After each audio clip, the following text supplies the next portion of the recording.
નમસ્કાર, હુકુમ ન્યૂઝમાં આપનું સ્વાગત છે। હવે જોઈએ આજના સમાચાર। સરકારી nursing college vaccine campus Vadodara Diwalipura ખાતે આવેલા કોલેજ તથા હોસ્ટેલની ફરિયાદના બાબતે આજે ઉગ્ર રજૂઆત કરવામાં આવી।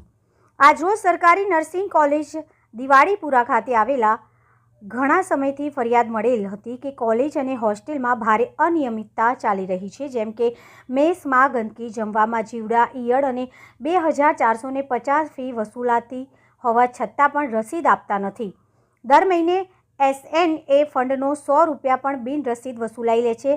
લેબ ક્લાસરૂમ સુવિધાઓ બંધ, ફેકલ્ટી હાજર નથી, હોસ્ટેલમાં પાણીના કુલર કામ કરતા નથી અને ખાસ કરીને વિદ્યાર્થીઓને જે જમવાનું આપવામાં આવે છે તે પણ ખરાબ આવે છે, ઈયળોવાળું આવે છે, જીવડાવાળું આવે છે। વારંવાર રજૂઆત કરીએ છીએ તો પણ કોઈ પણ પ્રિન્સિપાલ હોય કે મેડમ હોય એ અમારું સાંભળતા નથી। ત્યારે આજરોજ યુવરાજસિંહ જાડેજા કે જે પોતે કોલેજમાં પહોંચીને ભારે સૂત્રોચ્ચાર સાથે પોસ્ટર સાથે વિરોધ પ્રદર્શન કરીને કોલેજ કેમ્પસમાં પહોંચ્યા હતા।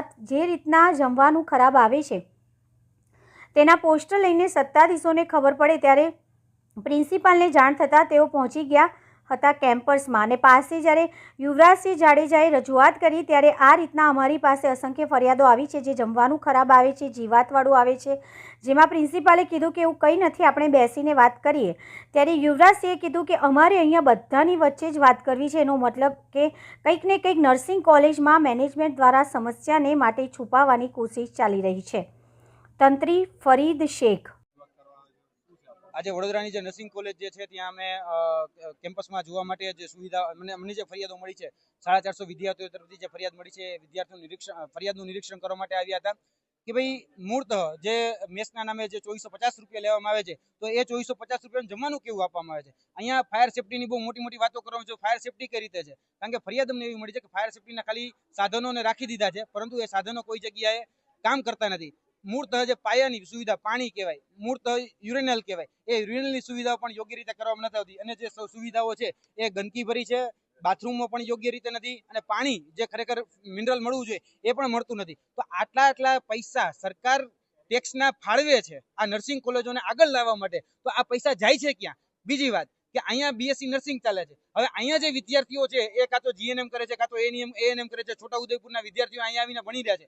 હવે તમે ઘરનાને હાચવી નથી, એટલે ઘરનાને કંઈક ને કંઈક કહેવાય ને આટો આપો છો તમે, એટલે ઘરનાને હજી તમે પૂરી સુવિધા નથી આપી શકતા અને અહીંયા તમે ક્યાંક ને ક્યાંક એનો જે દાટ વાળો છો એને લઈને આજે અમે રજૂઆત કરવા માટે આવ્યા હતા કે આ બધા જ પુરાવા અમારી પાસે હતા, છતાં પણ અમને અંદર જવા દેવામાં નથી આવતા। એવું કહેવામાં આવે છે કે તમે નિયમો બ્રીચ કરીને આવ્યા છો। હવે શા માટે ભાઈ?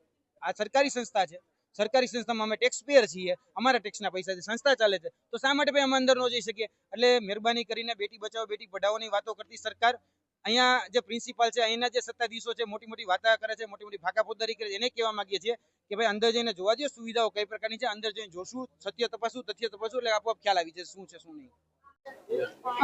પાણીની સમસ્યા છે, જમવાની સમસ્યા છે, ઘણી બધી સમસ્યા છે। જમવામાં તો ક્યારેક ક્યારેક ઠીક હોય, બાકી તો બધું કઈ આમ સારું નથી આપતા જમવાનું, બધું ઠીક અને હા, રજૂઆત તો ઘણી વાર કરી વોર્ડન મેડમને એમને જાણ કરીએ પણ એ લોકો હવે કઈ કરતા નથી, તો અમે તો શું કરીએ।